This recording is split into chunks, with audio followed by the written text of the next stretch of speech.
Number 9. East African giant snails. When you think of snails, you likely think of the slow kinds that eventually get made into French foods. They're usually small, slimy, and not exactly a threat to humanity.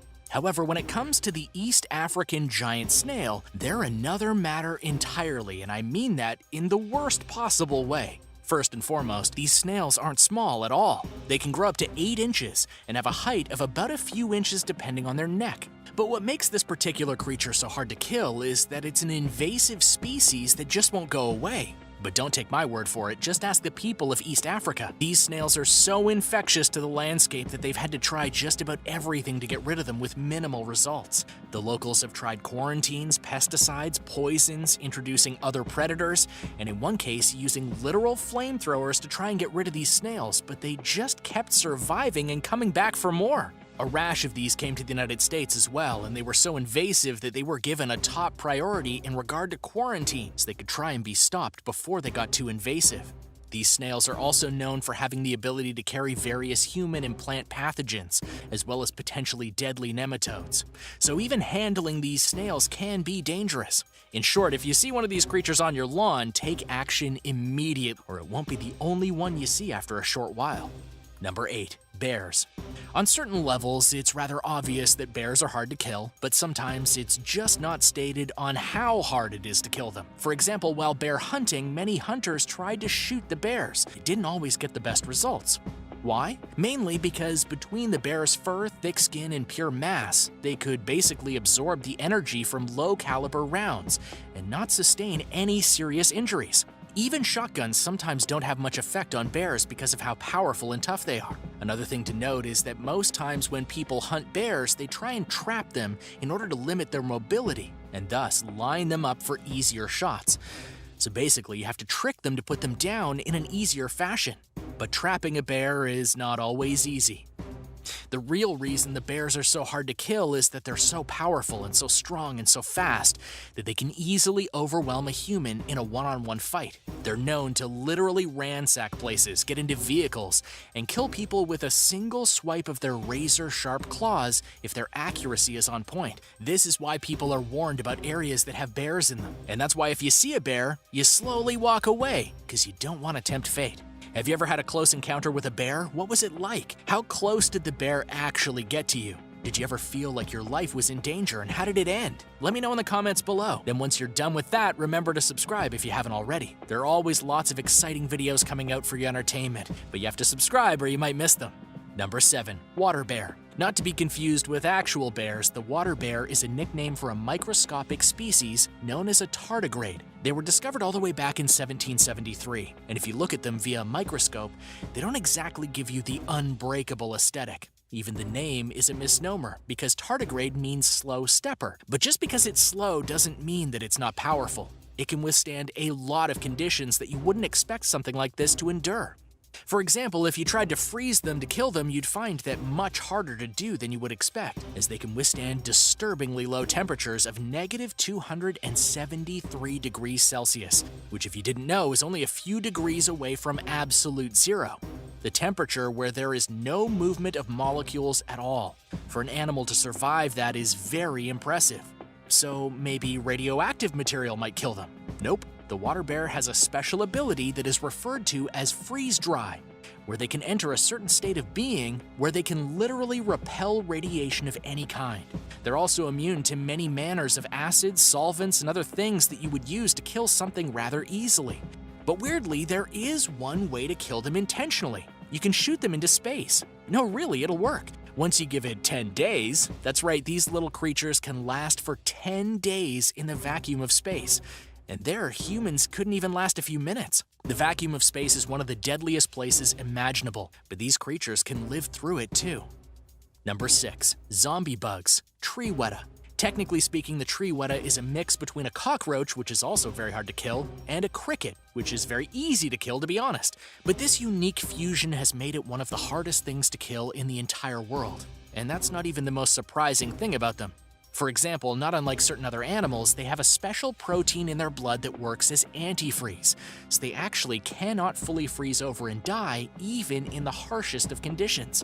But that's just the tip of the iceberg.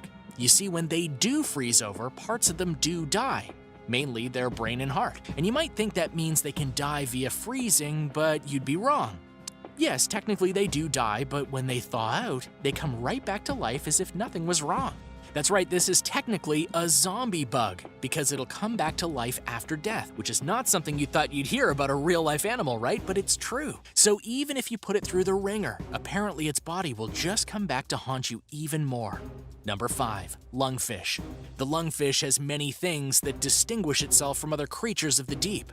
One example is that it's a very old fish that apparently traces its ancestry back all the way to Pangaea. Its rich pedigree is rather impressive on its own, but when it comes to survival, it goes the extra mile that many fish species wouldn't even think of. You see, usually fish don't try and get out of the water on dry land because they'll die without water to sustain them. But for certain species of lungfish, they don't mind it as much as you think. Why? Because they have the ability to secrete a mucous membrane of sorts around their bodies when they're buried deep underground, which can help them stay alive without any moisture. This alone would be a very interesting thing, but in one scientific case, it was put to an unintentional extreme test. You see, there was one instance in which a lungfish was captured, put into a cylinder full of mud to allow safe and viable transport for the fish, and then they took it to a lab. But the cylinder got lost, and it went for 6 months before being found by the lab. And when they did find it, the mud was 100% hardened, and there was no air for the lungfish to breathe, and obviously no moisture to absorb. So obviously the lungfish died, right? No, you're wrong. Because not unlike a freeze-dried fruit, once they went and put it in some water, the lungfish was alive and kicking as if nothing had happened to it before. It went for 6 months without water or air, and it was fine. That is incredible. Number 4. Immortal jellyfish. In the animal kingdom, there's a jellyfish that apparently has unlocked the secret of biological immortality. The scientific name for this jellyfish is Turritopsis dohrnii, and it has a very unique ability that allows it to be immortal. Mainly, it doesn't become mature, or actually, it kind of regresses back to being a juvenile after a period of time. And how this happens is amazing. The immortal jellyfish, which is an appropriate nickname, will age until it's an adult. Then it'll go and mate with another jellyfish, and after it does so, it'll actually revert back to its younger form or its juvenile form. After it goes back into this state, it'll start aging again until it goes and mates, and then it'll just start all over again. Due to this repeating process, they're actually immortal. To be clear, biological immortality is defined by not dying due to natural causes. However, there are many catches to this. In the case of this jellyfish, it can still die by being eaten, of course, which is a common and sad end for this little creature. But in terms of aging, it cannot die from senescence. In the recorded history of the world, this is the first and currently only creature to have this particular superpower. Many scientists are observing the immortal jellyfish to learn more about this ability. No doubt they're searching to see if it could be replicated in some form to help the human race. Number 3. Honey badger. Yes, you might be thinking of the legendary honey badger don't care memes that populated the internet once upon a time. But the ironic thing here is that the meme was kinda true. You see, the honey badger isn't the biggest, the best, or even the most ferocious animal in the world. But they're known as the most fearless animal in the world. And that's gotten it some attention, which helped prove that this title was worth it. First and foremost, the honey badger isn't specific about what it eats. This is because if it's smaller than them, it'll just go after it. And then it'll go after it with some passion. But what makes it fearless is that they will also go after any large animal that dares infringe on its territory, no matter what. Even if a larger animal only accidentally steps on its home, it'll lunge after it and attack with all it has. It's so reckless with abandon that though it can be killed, most animals won't try and take it on out of fear of being injured in the confrontation. No, really, the honey badger is known for having only a few predators because even bigger creatures simply don't want to mess with the honey badger. As a bonus, they have thick skin, which makes killing it a little harder than you might expect. It's not worth getting into a scuffle with this crazy creature. Number 2. African elephant. In truth, the African elephant is one of the most powerful creatures on land and on all of planet Earth. Of course, we all know that the African elephant is in fact the largest species of elephant in the world, which makes it the largest land animal in the world as well. Their bodies are thick with tough skin. Their legs are like tree trunks and they have massive ears. They can reach about 13 feet in height and weigh well over 13,000 pounds at points. Just their tusks alone are impressive, for they can grow to be 8 feet long, and each one can be 100 pounds in weight. But don't forget about its trunk, for the trunk has over 100,000 muscles in it. Due to it having that many, it allows the elephant to deal devastating blows, rip branches off of trees, and lift objects with ease. But of course, when the time comes, the elephant can use its massive body to absolutely wreck people and predators that try to kill it. Their feet alone could kill a person via their weight, and they've been known to trample people or literally crush them.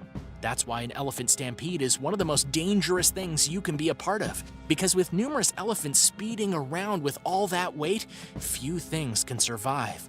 Plus, shooting it isn't as smart as you might think. If you miss it or you hit the wrong part, they'll realize you're there and rush right at you with blistering speed.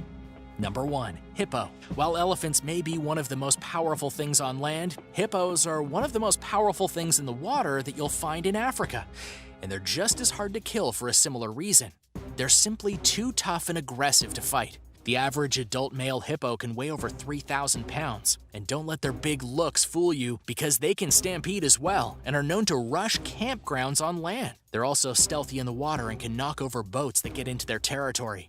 The power of the hippo also extends to its mouth, which is able to break boats and even chomp people in half literally. That's been proven a number of times for the record. And again, their girth and surprising speeds make it hard to defeat them, because even if you line up a good shot with a powerful weapon, you better make sure you hit the hippo in the right spot, or you might end up dead. Number 10. Assata Shakur. Assata Shakur was a member of the Black Liberation Army and a well-known activist. But she wasn't afraid to do extreme things for her cause, just like other members of her party. There was an altercation in New Jersey between an officer and a BLA member, and both were killed. Shakur was later charged with the killing of that officer, as well as several other felonies. This all added up to a life sentence for her.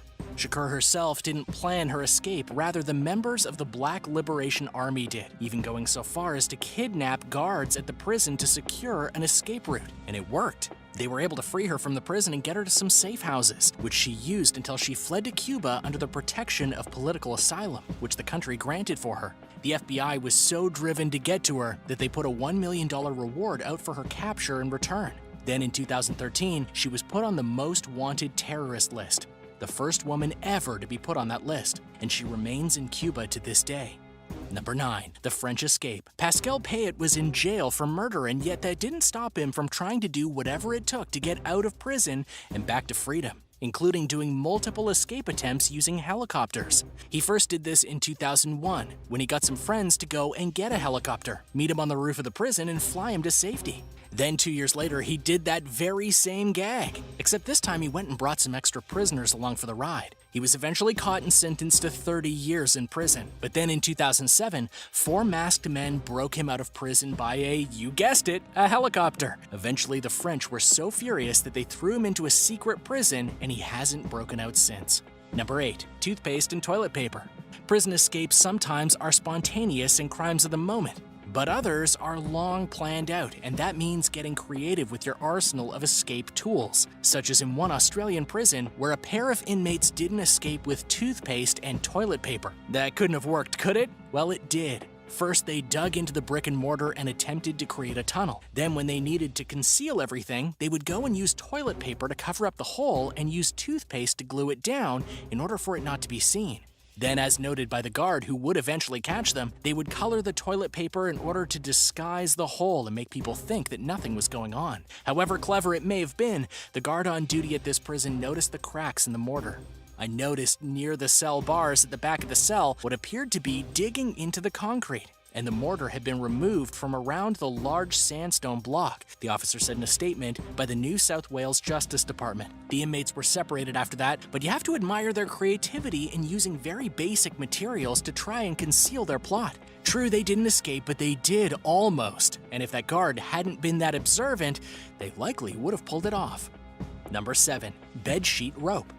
You've all no doubt heard about using bed sheets as a rope to escape prison, and that has happened in the past, like in the case of a 2-person prisoner team in Chicago, Illinois in 2012, who did it bigger and better than anyone had ever done it before. I say that because this rope made of bed sheets was an astounding 200 feet long. The reason they needed it to be that long was that they were in a high-rise prison, and thus the length was needed in order to get to the ground safely. What impressed guards just as much was that they were able to do this escape within the dead of night, as they were seen by guards during the 10 p.m. cell check but were gone by 5 a.m. There are lots of mysteries attached to this particular prison escape, including how they hid the rope. But the real point here is that they got out and proved a classic technique really could work. Number 6. John Dillinger's wooden gun. In the 1930s, few criminals were as feared and revered as John Dillinger. Dillinger was a career criminal from a very early age, and by the 1930s, when he was fully grown, he'd become infamous for the way he robbed banks with such ease, while also being beloved in some ways for how he treated people during said robberies. Plus, Dillinger was a master at manipulating people, even when he didn't have the advantage. In 1934, he was locked in a prison called Lake County Jail, a place that was supposed to be escape-proof. Problem was, Dillinger got out of there with nothing but a wooden gun. He carved right in his cell a gun made from black wood. Then, when a trustee came in to give him a bar of soap and a basin of water, he put the fake gun to the man's neck and threatened to kill him if he didn't do what he said. Dillinger and a fellow inmate basically took control of the prison and left in the warden's car with hostages, which they released without injury, even giving them money for cab fare. It was a bluff, but that was all Dillinger needed to get free, and that's what made him so legendary. Number 5. Frank Abagnale's FBI friend. If you think you know the name Frank Abagnale, it's probably because you know the movie Catch Me If You Can. Frank Abagnale was an infamous forger and con man who had swindled lots of money, impersonated a lot of people, and kept getting out of trouble based on wits and guile alone. Such as one legendary prison escape where he was sentenced to 12 years in prison. But on the way to the prison, the marshal had forgotten his prison papers. Frank then used to go and claim that he was an undercover prison inspector. Here's the thing, those do exist, and so the guard bought it and treated him much better as a result because they didn't want the prison to be further inspected due to bad treatment.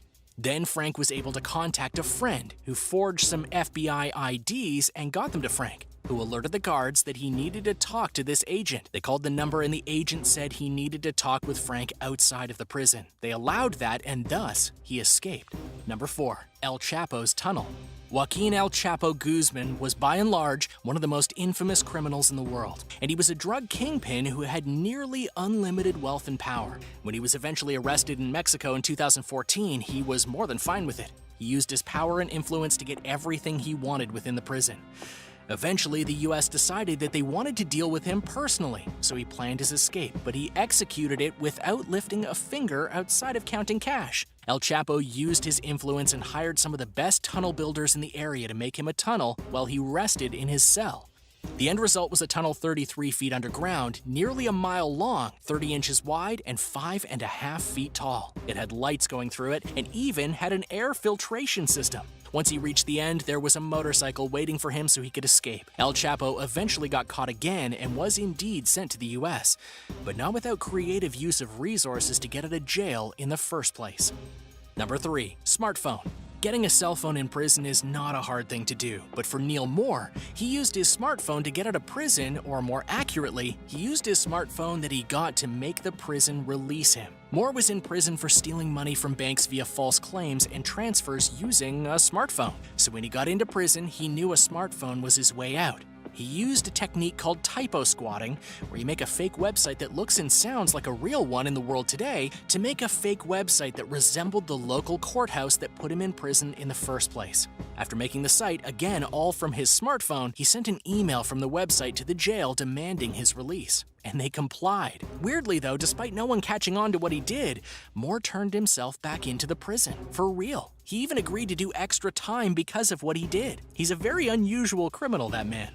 Number 2. The key to victory. There are many prisons that claim to be inescapable, but more times than not, that's a lie, which Parkhurst Prison on the Isle of Wight in Britain can attest to, because they called themselves the British ALCATRAZ and claimed that no one could escape from their walls. No one apparently told that to Keith Rose, Andrew Roger, and Matthew Williams though, who not only escaped, but they escaped after making their own key. Yes, while in prison they went and forged their own key, which they would use to unlock several doors within the prison, which you would think wouldn't be possible, except it very much was possible.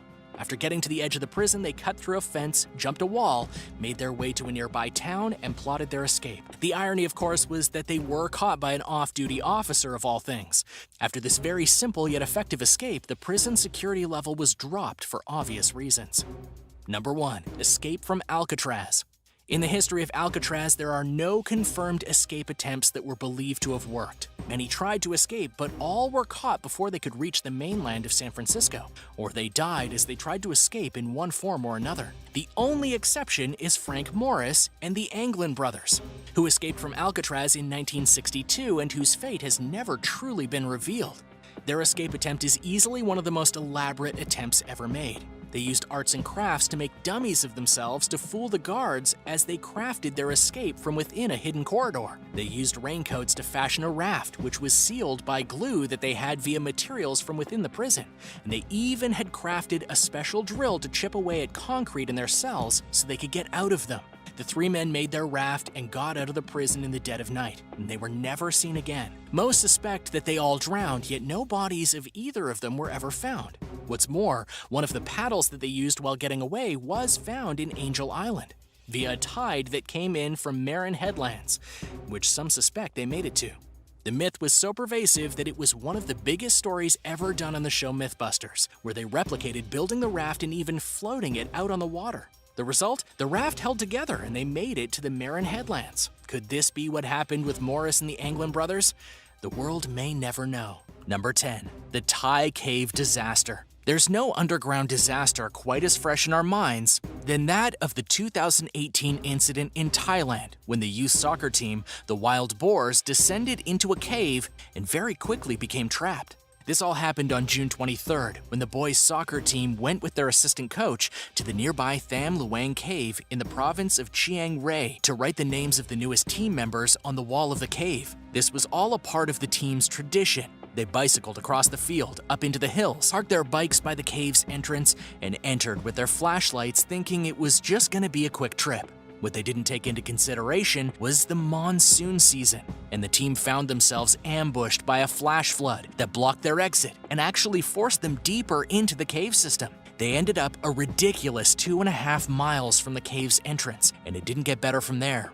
The authorities quickly figured out what was going on, and a massive rescue operation went down, including volunteers, rescue teams, police, and even the Thai Navy SEALs. It became quite a debacle. They were trying to pump water out of the cave. They were trying to drill into the mountainside to find a different passage into the cave system, and they even used thermal sensors and drones to try and locate the boys. According to the BBC, they were finally found on July 2nd by 2 British cave divers. But it didn't end there. The boys still had to get out of the cave. Thanks to the divers, the soccer team was able to eat, but it still took another 8 days for them to get to safety. It became a matter of now or never, as experts believed the entire cave was going to flood. Luckily, they all made it out alive after spending a grueling almost 3 weeks in the cave. Number 9. Chosnala Mining Incident. One of the worst mining disasters that ever happened in India was back in 1975, and it's a lot less pleasant than what happened to the Thai soccer team. This went down on December 27th at the Chosnala coal mine. The mine was situated beside an already abandoned mine, which was probably flooded at the time this happened. This meant there was only a thin barrier of rock and coal protecting the people inside the operational coal mine from the flooded coal mine next to it. As you can imagine, it didn't take much for disaster to strike. According to Indian Express, an explosion went off around 1:30 in the afternoon, and it ruptured the barrier between the two mines, sending a whole ton of water flooding inside. 26 days after the explosion, authorities retrieved the first body. Others were eventually recovered, and at the end of the incident, there were between 372 and 380 people eventually uncovered, but none of them had survived the brutal flooding of the cave. This is definitely not a happy story in the end. These poor men got trapped inside the mine as it flooded, and there was absolutely no way for them to get out. And now for number 8, but first, what's your biggest fear? Is getting trapped underground one of them? Are you claustrophobic? I definitely am. Let us know in the comments below, and be sure to hit that subscribe button if you're new here. Number 8, the Chilean miners.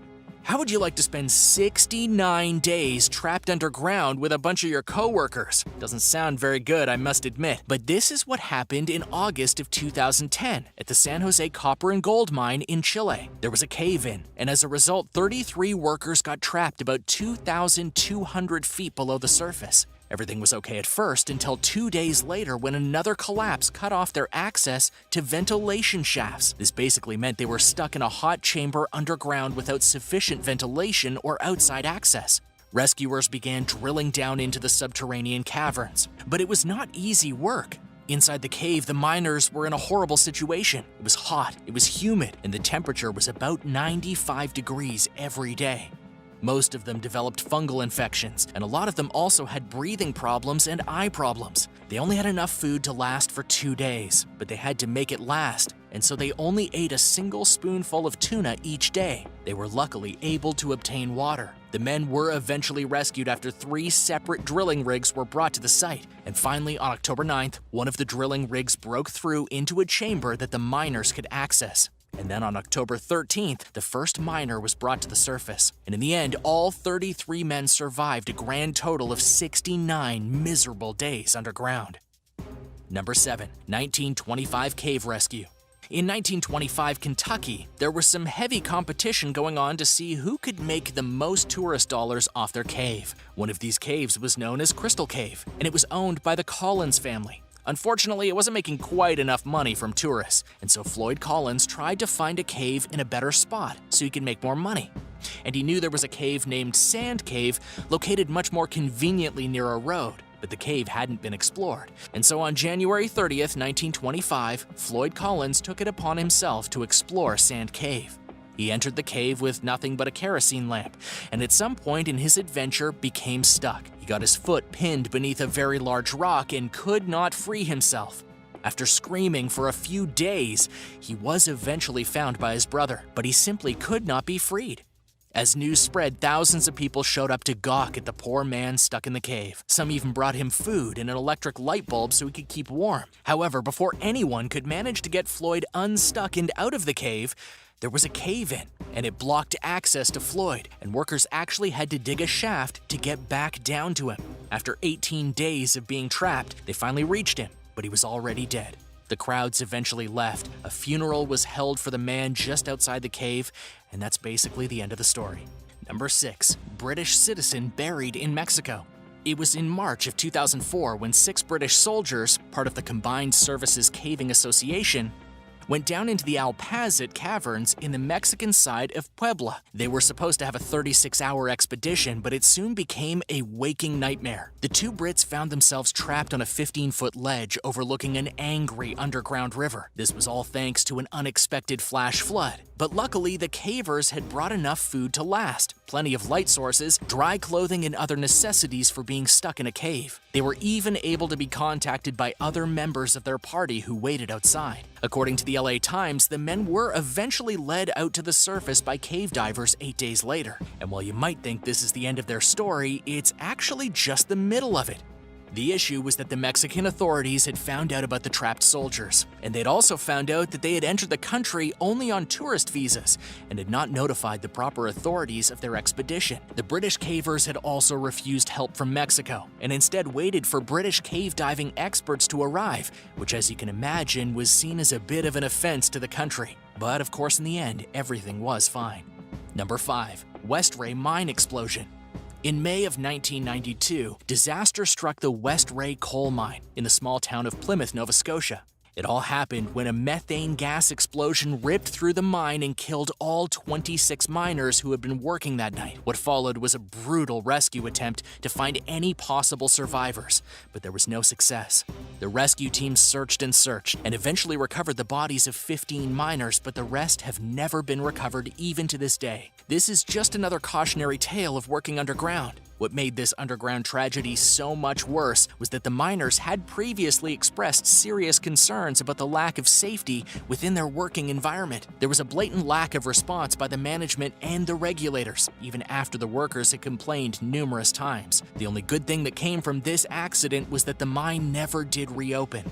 The memory of the lost 26 miners whose story we will never know because they were not found until they had already passed on will stay alive in the memories of the families and the communities for the rest of time. Number 4. Plummet into a borehole. This story is almost too tragic to tell. It happened in January of 2019 in a small village in the south of Spain. A 2-year-old boy had been out in the countryside with his parents when he accidentally tumbled into an unmarked borehole. The boy's father ran to try and stop him, but it was too late. The borehole's opening should have been properly covered, but it wasn't. The boy fell in, the boy shrieked, and then there was no more sound. The rescue efforts began right away, but the borehole was so cramped that it was nearly impossible for a grown person to get inside. It took 300 people a very long time to dig a parallel shaft to reach the young boy, and it even required them using explosives. It was about a full month of excavating done in just a few days, but unfortunately, children don't do well falling 233 feet. Imagine falling off a giant skyscraper. It's just not gonna end well. His body was finally found, but the boy was already gone. It's believed that he perished on impact. The man who had originally dug the borehole many years ago was found and questioned, and he claimed that he had sealed it properly. But somehow, this borehole had opened up again to claim the life of a young Spanish boy. Number 3. Yorkshire rescue tragedy. So, as you can probably tell by now, not every underground incident ends on a happy note. In fact, most of these are pretty tragic. You don't just get swallowed by the earth and live to tell the tale.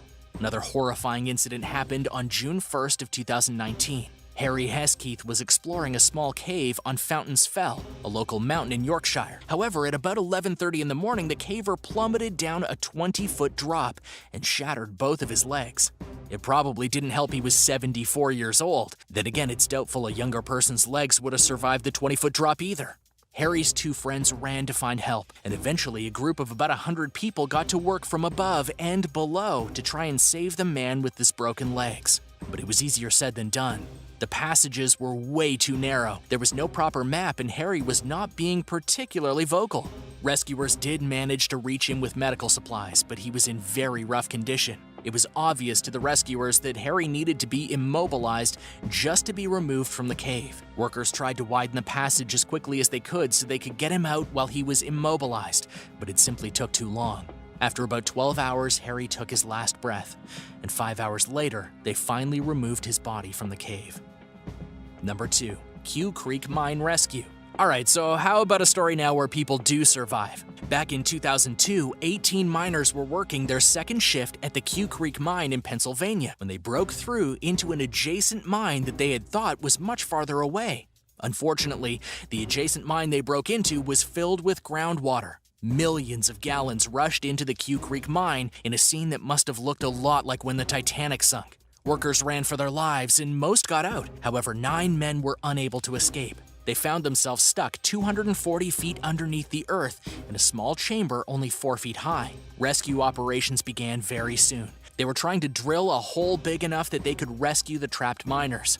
But they had to get a big enough drill all the way from West Virginia to Pennsylvania. The nice thing about this story is that the drill arrived without any issue. They managed to open up a large enough shaft, and then finally, only a few days later, the drill broke into the chamber where the miners were waiting. The men were alive, but they would not have been for long.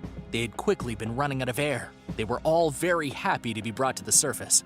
Number 1. The girl in the well. Back in 1987, baby Jessica became famous. Her real name was Jessica McClure, and she's the young girl who fell into a well and got stuck 22 feet underground. This all went down in Midland, Texas, at a daycare run by the child's aunt. The well was supposed to have been properly boarded shut, just like the borehole in Spain, but it clearly wasn't. The girl fell in. Her screaming alerted the rest of the children, and the police were eventually called. But the rescue was quite a challenge. Workers had to bring in a machine that was normally used for digging telephone pole holes. They used it to excavate a 29-foot hole in the ground and then had to drill horizontally to reach the young child. As all this was going on, oxygen was being pumped into the well, and workers did their best to continue communicating with baby Jessica. Finally, just 2 days after Jessica had tumbled into the well, she was rescued. She had been down there for 58 hours. The rescue was covered live by CNN, and from that day on, Jessica McClure was known as Baby Jessica. After 15 surgeries over the next few years, she recovered and currently has very little memory of the traumatic event. Number 10. Romero dos Santos Alves. Romero dos Santos Alves might be a great first example of the dark side of bodybuilding, because when this now 30-year-old decided he wanted to be a bodybuilder a few decades before, he did things the natural way. Smart diet, eating foods that can give you protein, working out, etc. By the time he was 22, he honestly already had a strong physique. But then, his friends introduced him to synthol.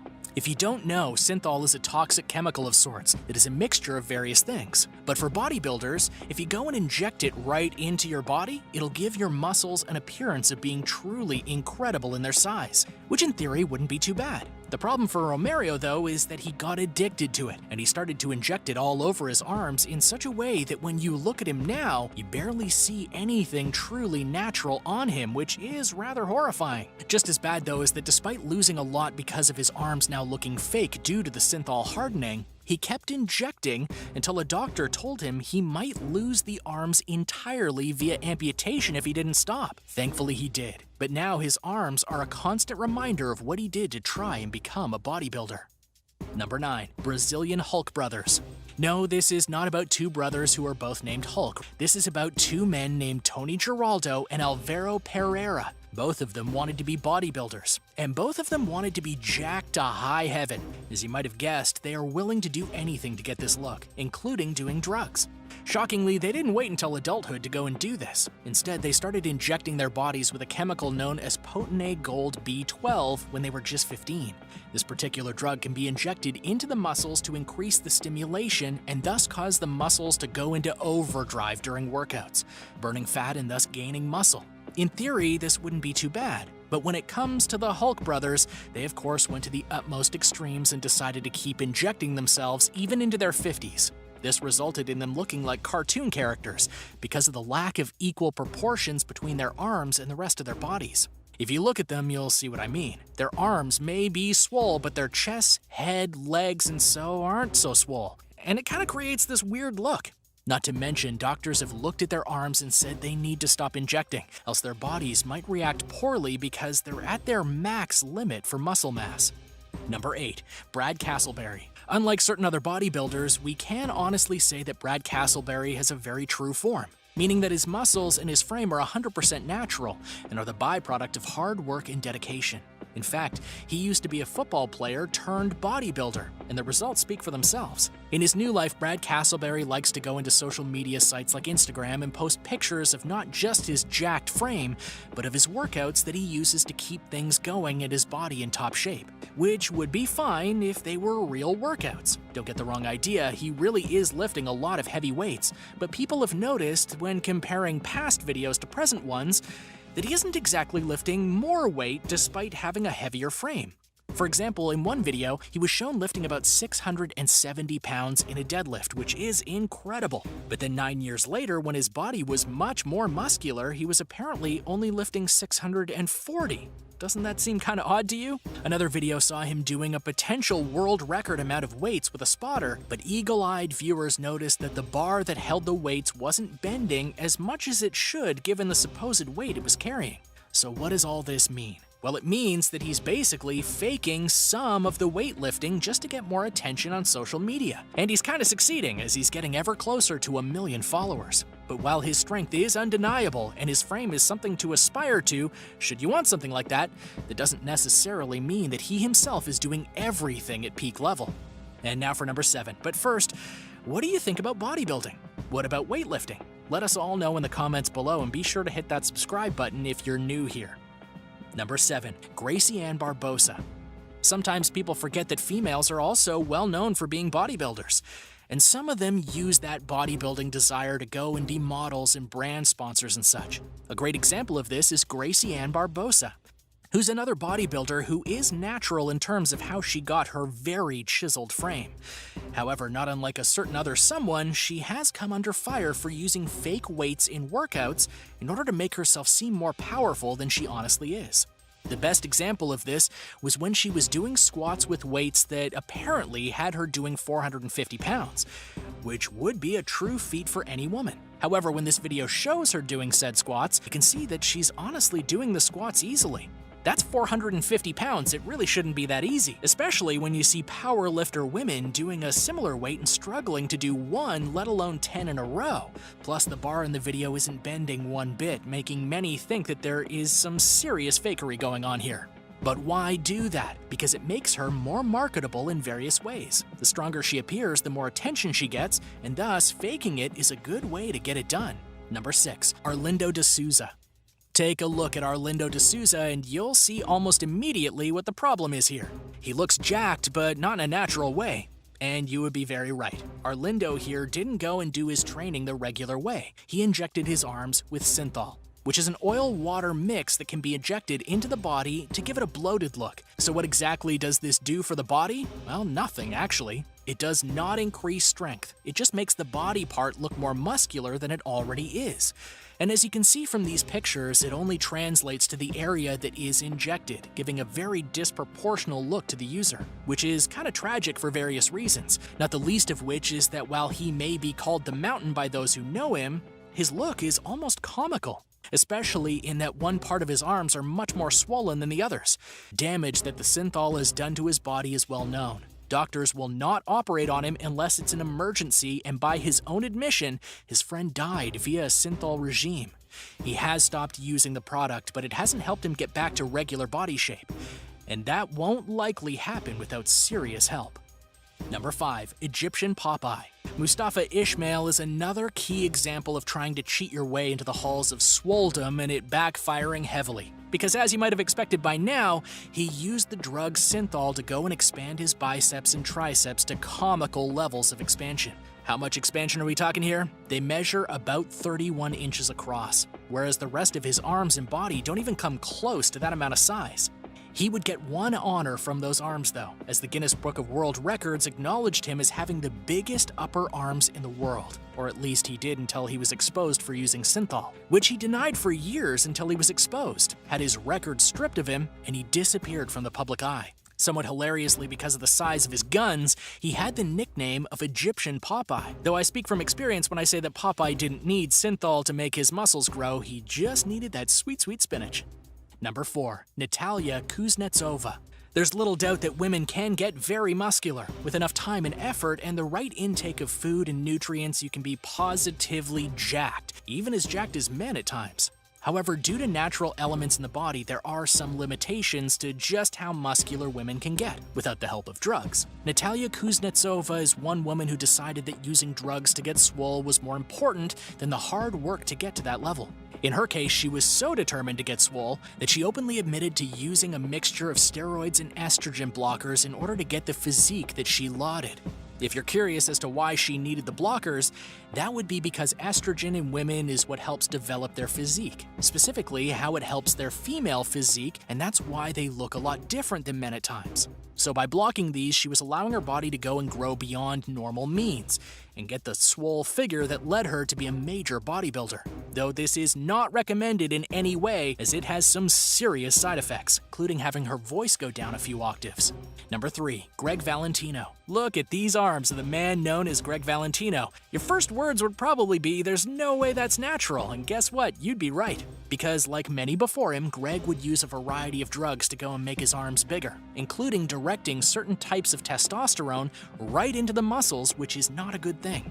This was proven when his injections led to him getting an infection, which he tried to self-operate on and failed, so he got put in the hospital and his arms almost literally burst, leaving a dent in his arm that'll forever remind him of what he did.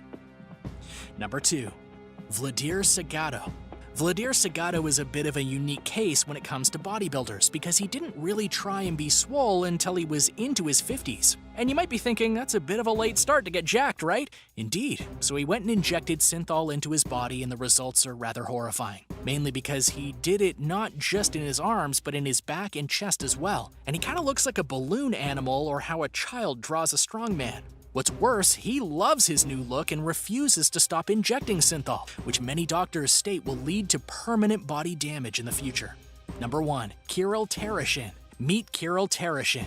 He was a man who wanted to be an MMA fighter and felt the best way to do this was by using massive amounts of synthol to bulk up. The result was his bazooka arms look that made him look like an idiot and not really a fighter. Not to mention, in his first MMA fight, he lost in under a minute because his big muscles didn't necessarily mean big arms.